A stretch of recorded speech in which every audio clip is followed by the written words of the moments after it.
5 আগস্টে ছাত্রদের নেতৃত্বে ক্ষমতা থেকে উৎখাত হয়েছেন বাংলাদেশের স্বৈরশাসক শেখ হাসিনা। তারপর দেশে শৃঙ্খলা ফিরিয়েছেন নোবেলজয়ী প্রফেসর ডক্টর মোহাম্মদ ইউনূস। নেতৃত্ব দিচ্ছেন অন্তর্বর্তী সরকারের।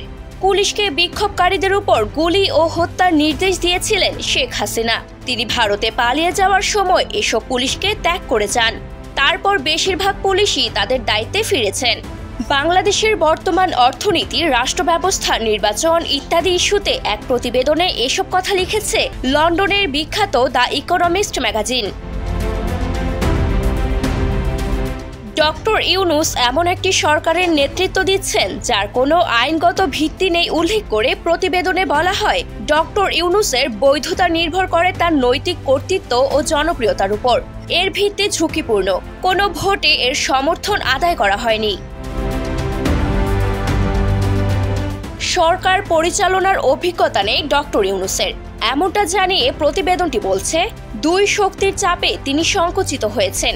যেসব ছাত্র আন্দোলনকারী তাকে ক্ষমতায় আসার পালে হাওয়া দিয়েছে, তারাই তার কাছে চরম সব দাবি তুলে ধরছেন। এর মধ্যে শেখ হাসিনার দল আওয়ামী লীগকে নিষিদ্ধ করার দাবি, বিচারের জন্য ভারতের কাছে শেখ হাসিনাকে ফেরত চাওয়া। বিএনপি দ্রুত নির্বাচনের দাবি করছে।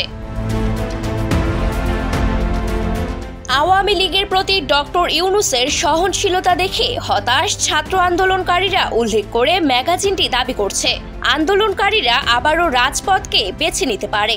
এ সময় সহিংসতার হুমকিও আছে।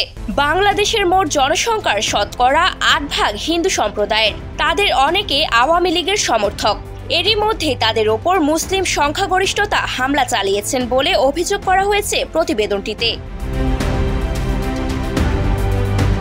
বাংলাদেশের বিপ্লব অন্ধকারচ্ছন্ন হয়ে পড়তে পারে মন্তব্য করে প্রতিবেদনটি জানায়, ডক্টর ইউনূসের জন্য এখন সবচেয়ে গুরুত্বপূর্ণ কাজ ক্ষমতায় থাকার 3 মাস পরে নির্বাচনের জন্য তাকে একটি টাইম টেবিল ঘোষণা করা উচিত। সেটা হতে পারে 1 বছর। আইনি এবং নির্বাচনী সংস্কারের জন্য কেন বিলম্বের প্রয়োজন তা ব্যাখ্যা করার জন্য তাকে আরও কিছু করতে হবে। এই সংস্কার দীর্ঘমেয়াদে গণতন্ত্রকে সমৃদ্ধ করবে। অর্থনীতি এখন আর পতনের মুখে নেই উল্লেখ করে প্রতিবেদনটি আরও জানায়, জাতীয় প্রবৃদ্ধির শতকরা 5% রেমিটেন্স, তা স্থিতিশীল হয়েছে। তা সত্ত্বেও সামনে বিশাল চ্যালেঞ্জ। এসব চ্যালেঞ্জ কিভাবে মোকাবেলা করা হবে তা শুধু 17 কোটি 30 লাখ জনসংখ্যার মানুষের উপরই প্রভাব ফেলবে এমন নয়, একই সঙ্গে তার প্রতিবেশীরা প্রভাবিত হবে। ভারত, চীন এবং পশ্চিমাদের প্রতিদ্বন্দ্বিতায়ও এর প্রভাব পড়বে।